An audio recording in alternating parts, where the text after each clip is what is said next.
it's Rob here again. Just thought I'd do another review of something audio related. So I did do the Stax S5 review recently, and that seems to go down quite well. And this is the Arya Stealth. So this is the V3, I believe it is. And it's been out for a few years now, a couple of years. But this is just wanted to do a take on what it's like in 2024 with a desktop amp. Not specifically headphones amp, so that's the Topping MX3S, which I use to power my speakers with. Works really well for that. But it also has a capable headphones output, 3.5mm only, so single-ended, but it's 700 milliwatts at 32 ohms, so quite capable.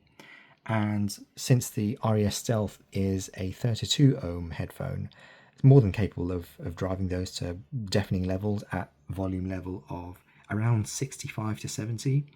I mean, 55 to 65 would be my comfortable maximum really for everything. But this thing drives these really, really well. And previous to this, I've only had these for a couple of days now. I had the HiFiMAN Arya Nano, which the Topping couldn't drive very well because they're 14 ohm headphones. And the protection circuit would kick in, so it would display P0 on the display there, and I'd have to reset it at the power socket.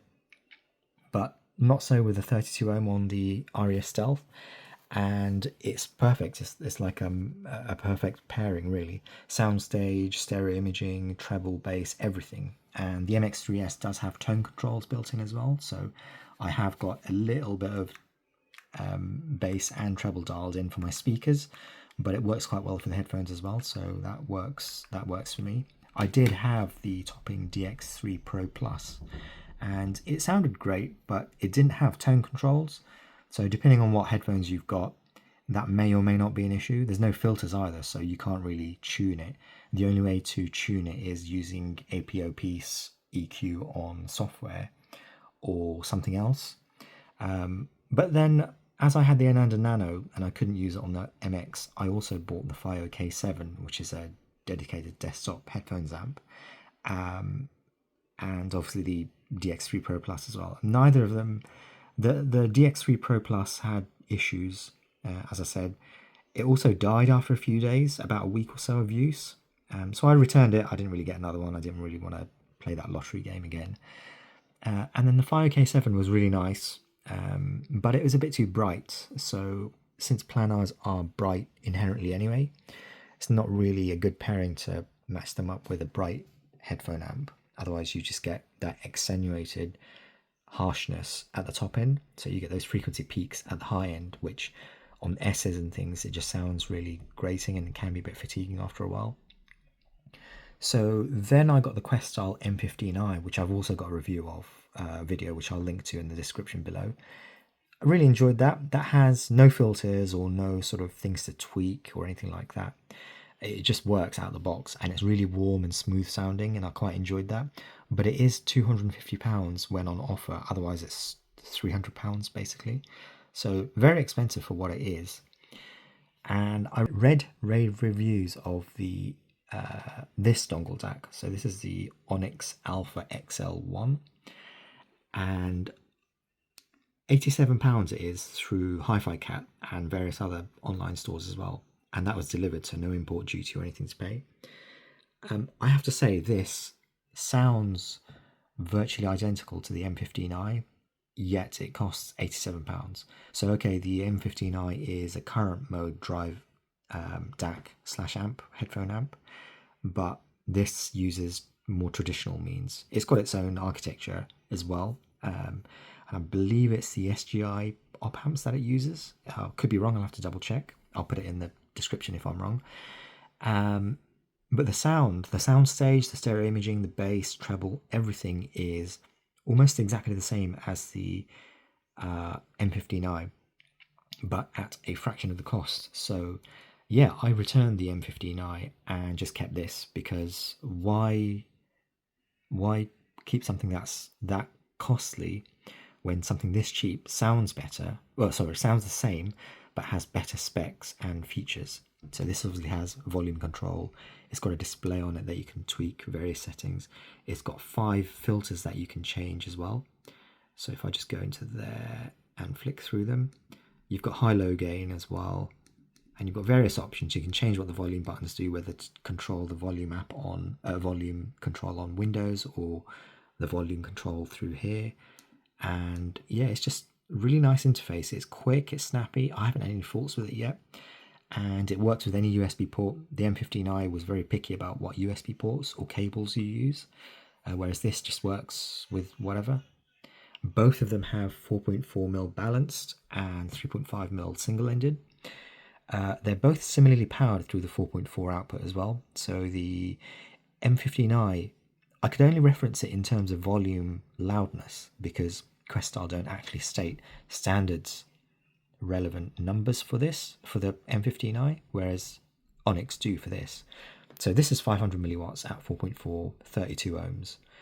And my Topping MX3S is 700 milliwatts at 32 ohms as well.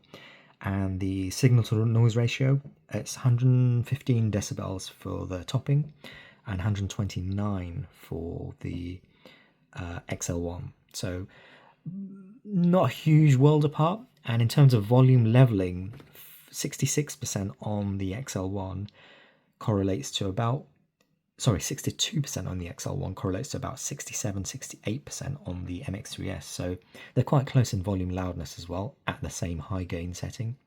But the high gain on the Topping is higher gain, so it's about 12.5 decibels, I believe. But yeah, just to give you an idea of how loud these can get at, say, 60% volume, I'm just going to play something at, 64% at the moment on the MX3S. So here we go.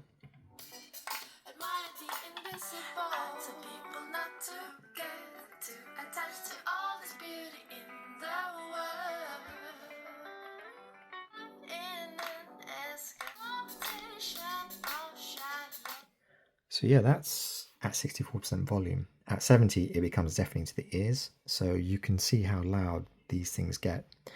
Now, this is an interesting thing because the Arya Stealth, I paid £510 for it on an Amazon deal. And looking at various Amazon price tracking websites, you can see that the prices do go up and down. Mostly down nowadays. So even at £600, I think it's £617 actually, it's a steal. It is a better headphone than the Ananda Nano, but if you've got the Ananda Nano, which I did have, and you can get these for £510 again, or around about £500, then it is an upgrade. The headband is not only better, so if I just show that, the headband design is better. The headband suspension strap, it's padded and softer, so it's more comfortable. And because of the new design of the headband, or the alternative design of the headband, there's no pressure hotspots. So I did have to mod my Ananda Nano with a custom elastic suspension headband with button fasteners, so I can, swap them out to alternatives for a leather one and so on as I saw fit. But you don't need to do that with this. Also, the headband metal itself remains the same height all the time, whereas it changes on the Ananda Nano because you're changing the adjustment height here for your adjustments. And on this one, the headphone itself swivels, which is obviously adds more comfort and more adjustability as well. The pads I'm using are, let's just go to that, Voarmaks memory foam, and these are velour pads. So the stock HiFiMAN pads, I've never been a fan of them. They're uncomfortable, they're too stiff, and they kind of don't control the brightness of the planar magnets either, whereas these do. The memory foam sort of absorbs some of the high frequency harshness, but does not affect the sound itself. So the soundstage, bass, midtones, everything remains the same. It's just tones down that harsh brightness peak. But you still get detail at the high end, so really good headphone pads. These are only about £18 on Amazon. So look these up. They're amazingly good. They're memory foam as well. And they're really soft, much softer than the original HiFiMAN pads. It's kind of funny because HiFiMAN put those same pads on the Sundara, Arya, Ananda Nano, Arya Stealth, and Arya Organic. Even the Susvaras have the same type of pads, obviously different shape, but the same sort of nylon top face with a really hard foam. And the Susvaras are £6,000 headphones, so yeah, they need to sort of sort that out. The cable I'm using is the Linsol Granvia 4.4mm balanced. I've also got the 3.5mm version going into the topping. Now I have heat shrink wrapped the 3.5mm headphone ends.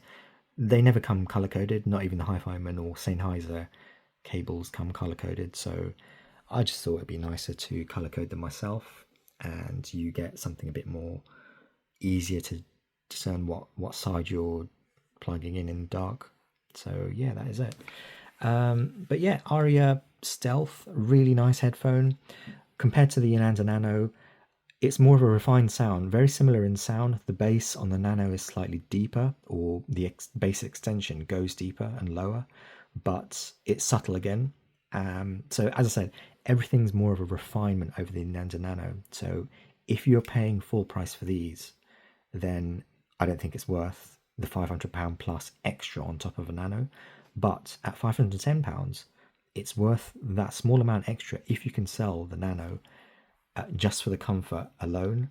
And then obviously the sound refinements are a bonus. And it also looks nicer. The Nano actually feels bigger in the hands because you've got the extended yokes which stick out, and they're quite sharp cut as well, whereas these are more flush, a bit more discreet, a bit more stylish. And I like the black on black styling as well. Otherwise, they are similar in dimensions, same driver size, everything like that. The covering on the back of the ear cups, the mesh that you can see inside the grills, a bit clearer on the Arya Stealth compared to the Ananda Nano. So there is that as well. But other than that, yeah, really good headphones in 2024. I think for me, these will be, unless something else with a massive deal on Amazon comes along, like a Saswara for £1,000, which is never going to happen, but you never know. Then yeah, I think these will be my end game headphones for at least 10 years or more, maybe. I had the HC650 for 10 years. Then I had the 660S2. And I had all the other headphones in between them as well. But yeah, I really like the sound of planars now. So there's no going back once you've had planars like these. But yeah, that's my take on 2024 for headphones and headphones amplification.